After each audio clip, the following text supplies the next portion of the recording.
Yo, Inklings, what if I told you about the new antagonist for the upcoming second installment of the Bendy franchise, Bendy and the Dark Revival? Don't believe me? Stick around and find out.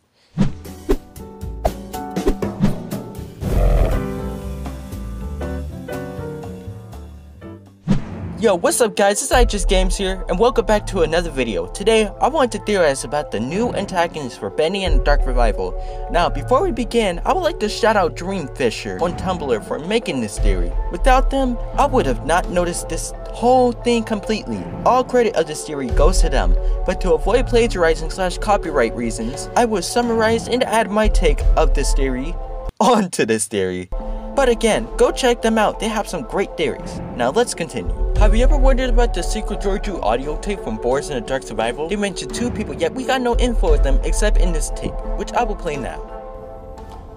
It's been quite a struggle to put this into words, Nathan. After so many years, you know, I'd never ask unless it was dire. But when a man's in a spot, he should call upon his friends.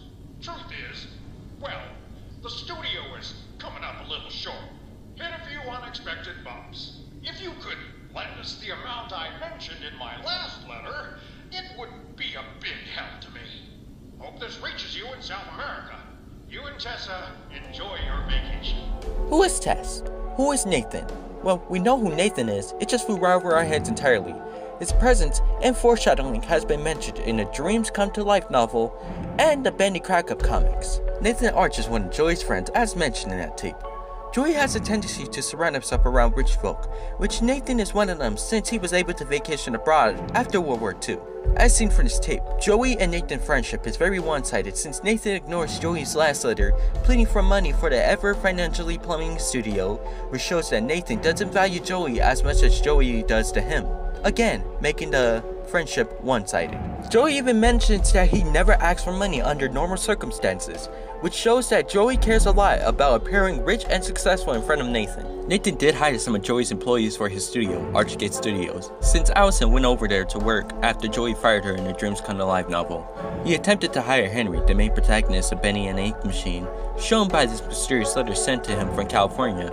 California was Joey's childhood home, which could also be implied that Nathan's studio is located there. Nathan isn't all that good though. His introduction to Bendy Crack-Up comics and a description to the new Illusion of Living book, which is probably going to come in 2021, was probably done by Nathan since it did state Joey's estate in the description, which shows that Nathan wants everyone to believe that he bought the rights to Bendy from the rightful owner when actually he obtained them through such immoral uses, as again stated from the paragraph of Crack-Up Comics. When I bought the Bendy library, the estate of my longtime friend Joey Drew, the world was perplexed.